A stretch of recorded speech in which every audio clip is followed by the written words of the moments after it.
For this episode, I'm going to play you something that I recorded a year ago. December 27th, 2022 to be precise. I had just started filming videos for this podcast YouTube channel, and these videos are meant to give you a peek into my life and the role that motherhood and this podcast has in it. This is not the episode I promised last week.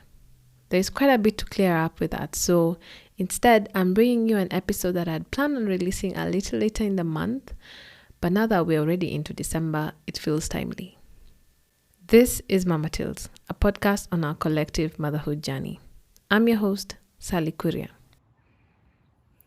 I shot this outside my in-laws' house in Nyahururu. We had just had lunch. Everyone broke off to go do their own thing, so I went outside to film. The clouds were super grey with little droplets coming down intermittently, and it was also very windy. So I had to do this quick before the rain poured. I felt compelled to talk about my experience as a daughter-in-law in my family, especially during this festive season, a time of the year where I find myself reflecting a lot on this. Just confirm that things are recording. Just a quick heads up on the audio about to hear. I am outside, so there is a lot of wind interference and just everyday life. Happy holidays, everyone. We are away from home. And it's our last full day here. So I'm going to hand it over to me from a year ago. But yeah, it's our last full day here. It's about to rain. So I just thought I might as well do this part of the video here now. While everyone is busy and engaged with everything else. We've been here for a week. I've been spending Christmas with my in-laws. Something I've done for the last 2 Christmases, and I guess the thing is it's a bit of a learning curve, but in a good way, in a good, interesting way. And I just wanted to share this because I know a lot of people, rather a lot of women, get to this point where you're married and then you essentially start spending a lot more time with your husband's family as they become your family, and things change. I don't know if we give it as much attention as it needs, or we really think about it critically even when you're going through it, but a lot of things change. And this Christmas in particular, I've had some time to think about it. And I'm going to just try and put it in words, even just for my own type of self-reflection, because I think we're getting to a turning point in some sort. So, a little back story. I have been married for the last 3 years, but I've known my husband, or I've been dating him since 2011. So, that's more than 10 years now, or it's just 10 years or something of that sort, right? So over that time, I knew that this was a thing he does. During Christmas, they come home, and home is where they have been raised. They've been raised out of Nairobi. Him and his brother, they have been born here and spent most of their life here, and only came to the city during university. So this is home, right? This is where they go home. Which is very different for me, having been born and raised in the city. Coming outside of the city meant going to shags, right, to your rural home, which meant going to like grandparents and such for a lot of people. And it was the same for us for some time, and then it wasn't, because I really don't like the situation with the grandparents is a little bit complicated. On my dad's side, they're all late, and on my mom's side, it's just a whole other story. So just park that. So it was this concept of going home for Christmas wasn't really my concept of how to spend Christmas at all. So what we used to do is that we would in the earlier part of December with my mom and my auntie, that's her sister, her only sister, and the kids now, we would go to Coast before the holiday rush comes through. So we'd do that. And then I can't really remember what we'd actually do on the 25th. I feel like either we just throw like a little get together in the house. Listen, I'm blanking. I really can't tell. We would go out for lunch, or we'd go out some places. Really, I think that's how we used to spend it. But this concept of coming home for Christmas was very, very new to me. So I remember when I now officially met my in-laws before we got married, I was very, very anxious. Very, very anxious person, because this is a whole new family, right? It's different dynamics all through. Everything from the mom is very different, dad is different, there's a brother. I didn't grow up with a brother, so it just, I remember feeling quite anxious about it.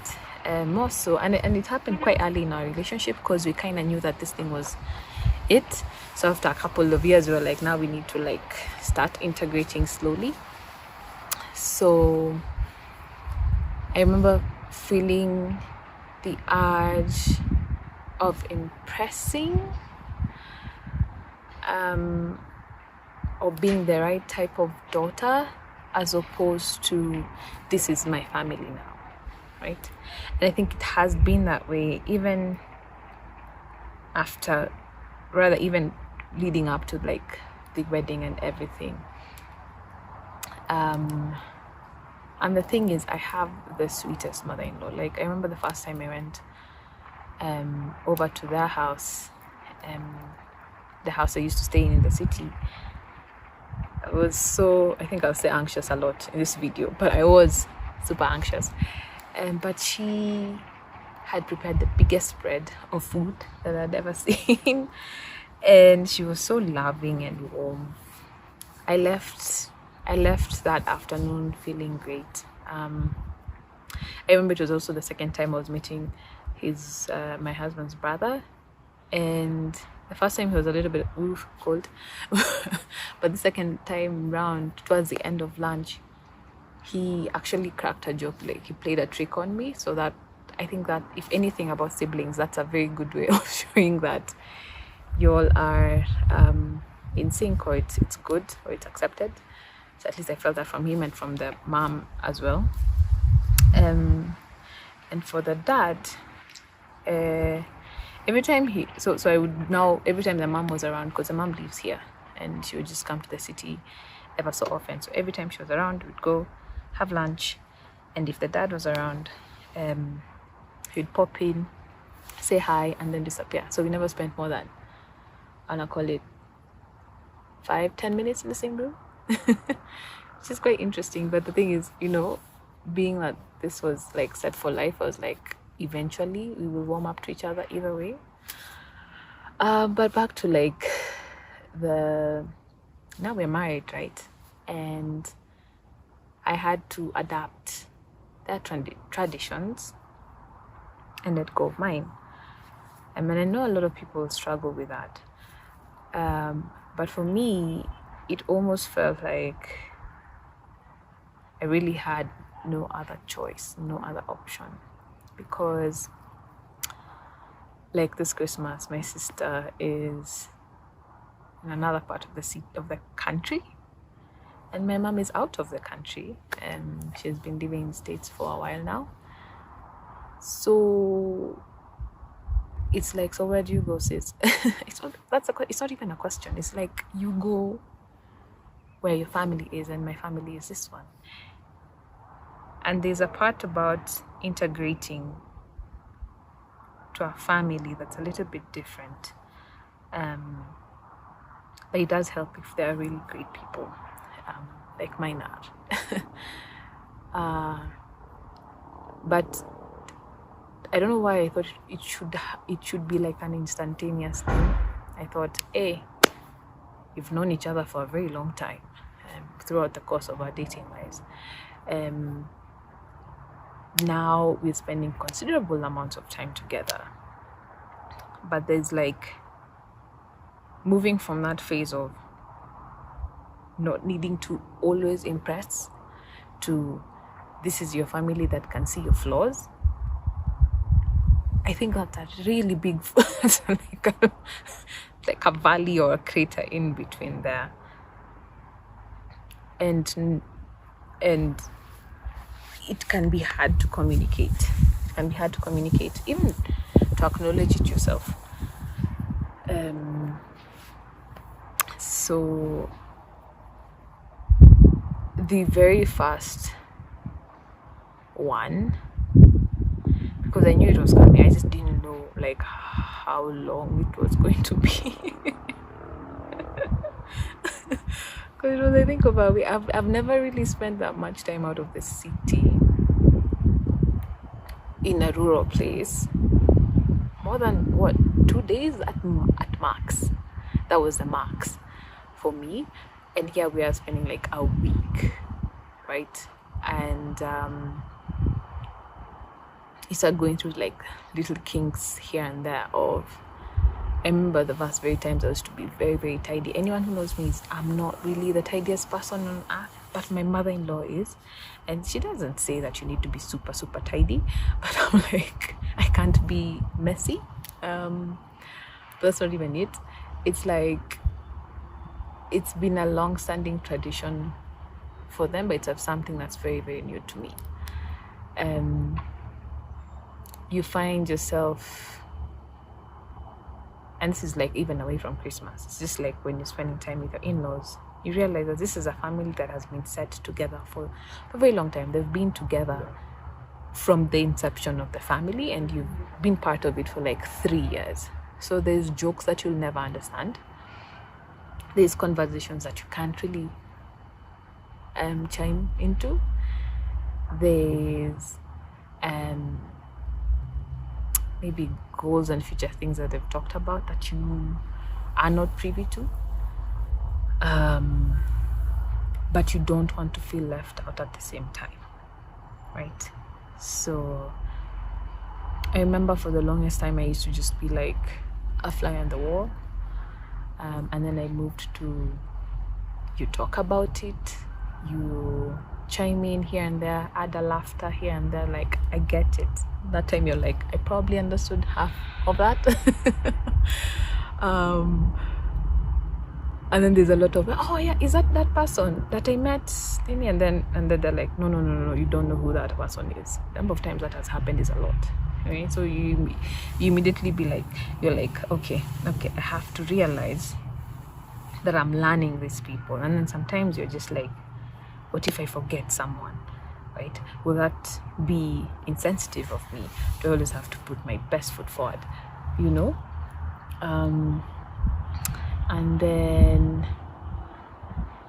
for me specifically, there's like a language thing, because they grew up here, they largely together as a family speak Kikuyu.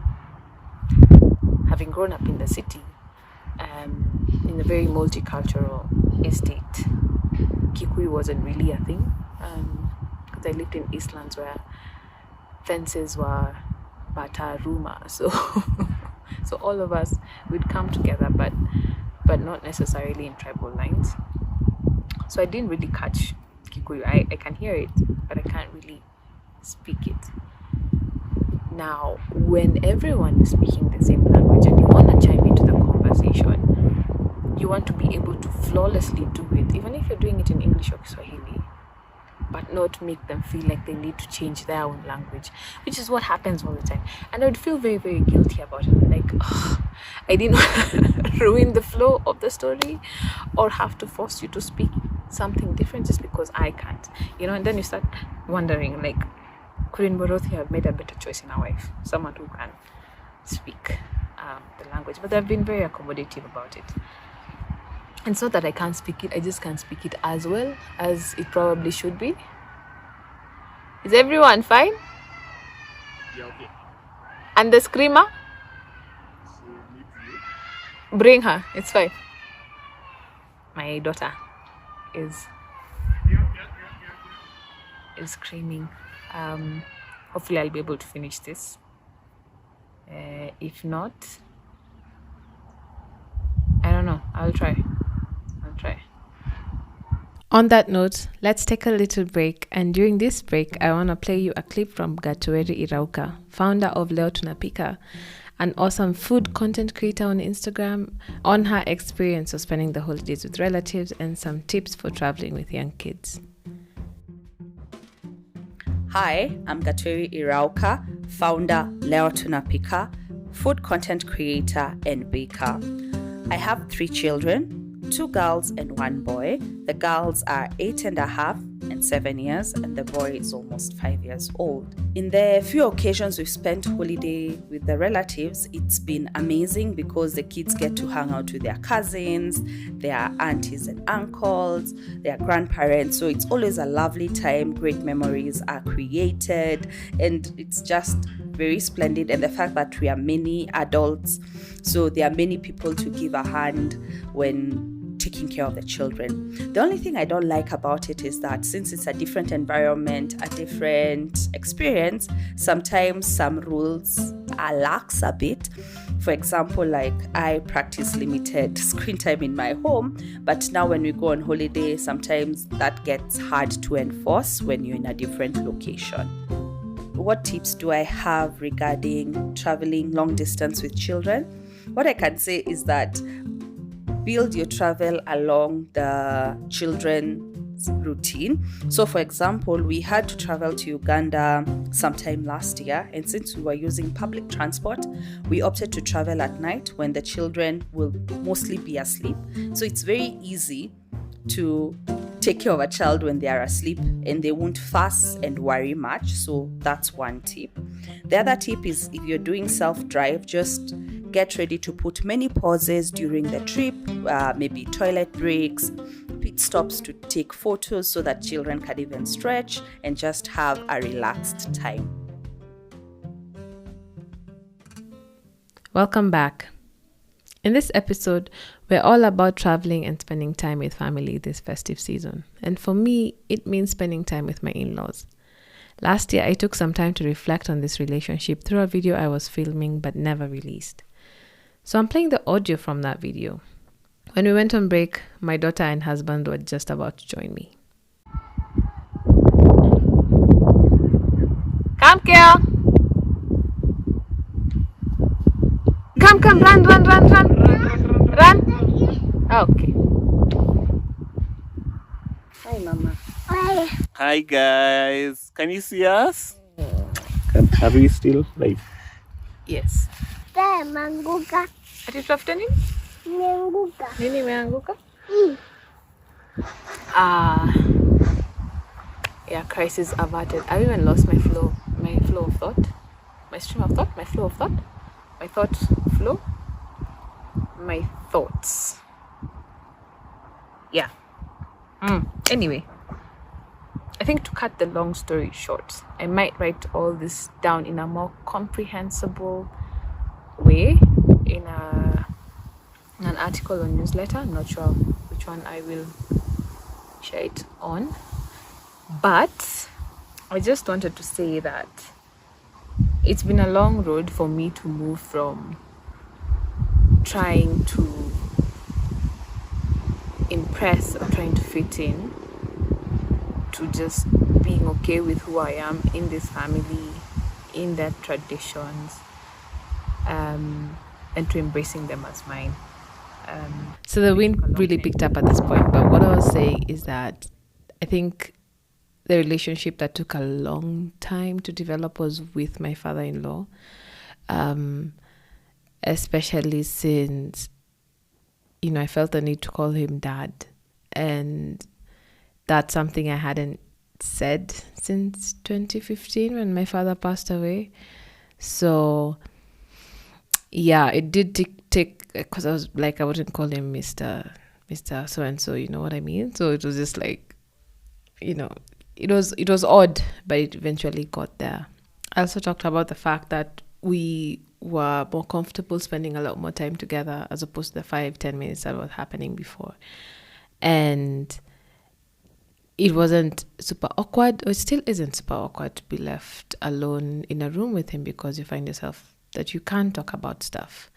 And the relationship has been also deepening with my mother-in-law, which is great. She, like I said, she's the sweetest person on earth. But it doesn't come without its frictions, especially when it came to the kids. You know, when it's just me, I'm married to their son. That's very different to the kids who are their grandkids, right? So I remember with Keo, there was a lot of questions or advice on like how I should do what I'm doing, despite the fact that I'm very stubborn about what I do and how I do it.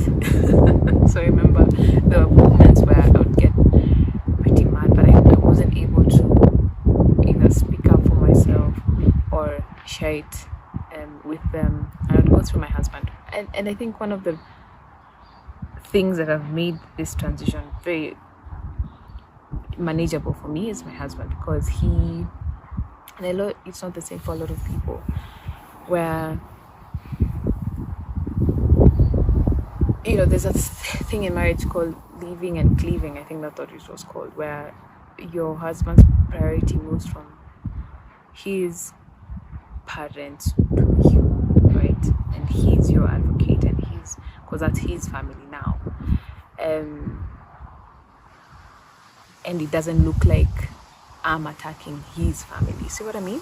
So it helps that he embraced the idea that he needs to advocate for me.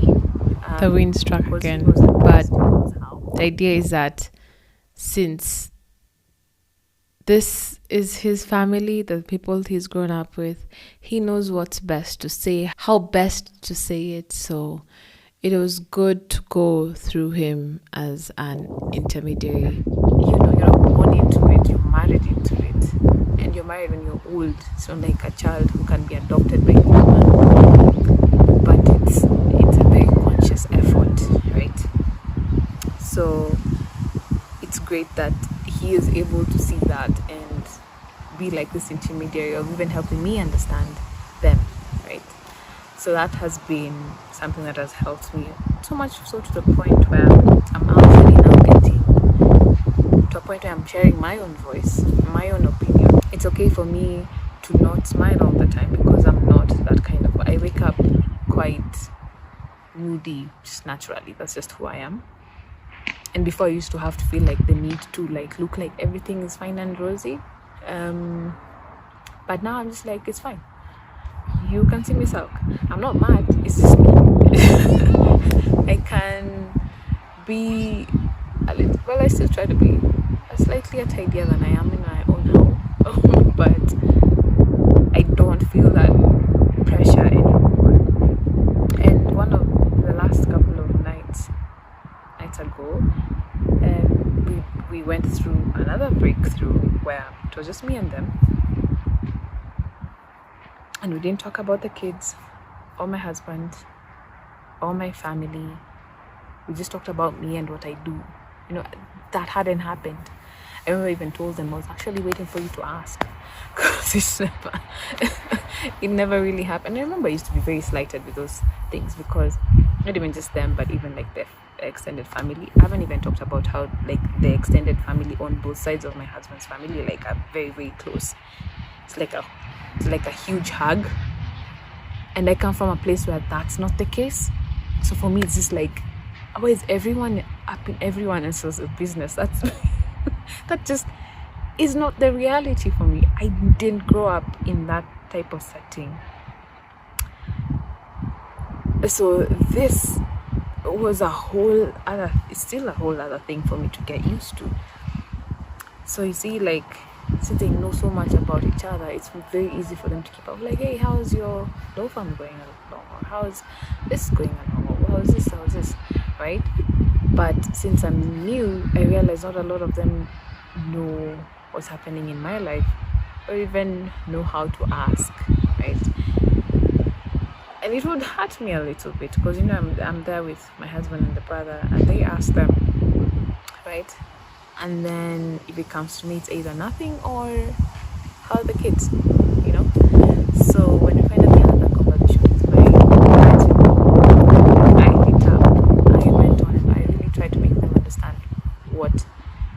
valuable to me and what I do, and I could finally see them click, right?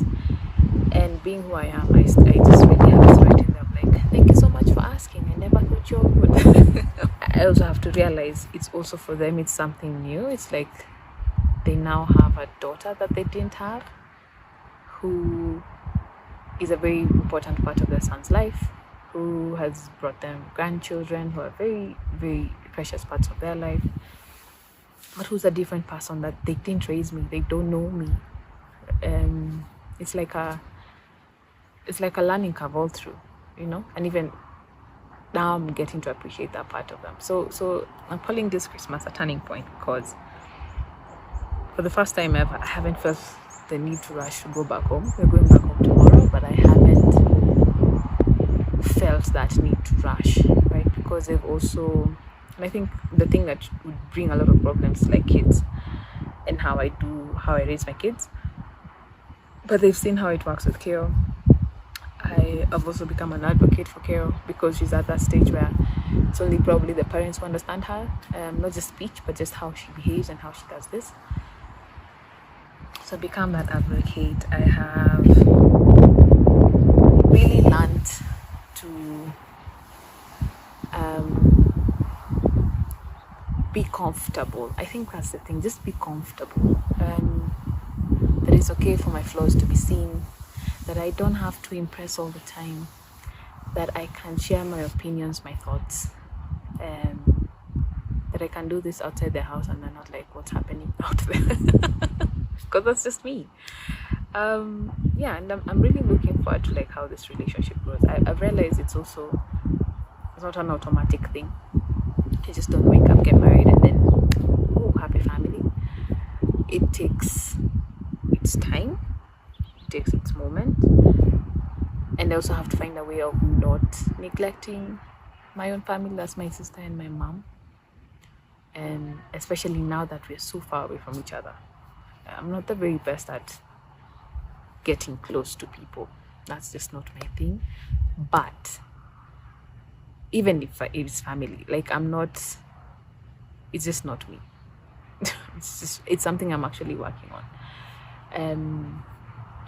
Like I haven't been to my home, like now my rural home, or rather my family's home, where my dad is buried, since, honestly, it's been a year. It's been a year, and we only passed by as we were coming here for Christmas last year.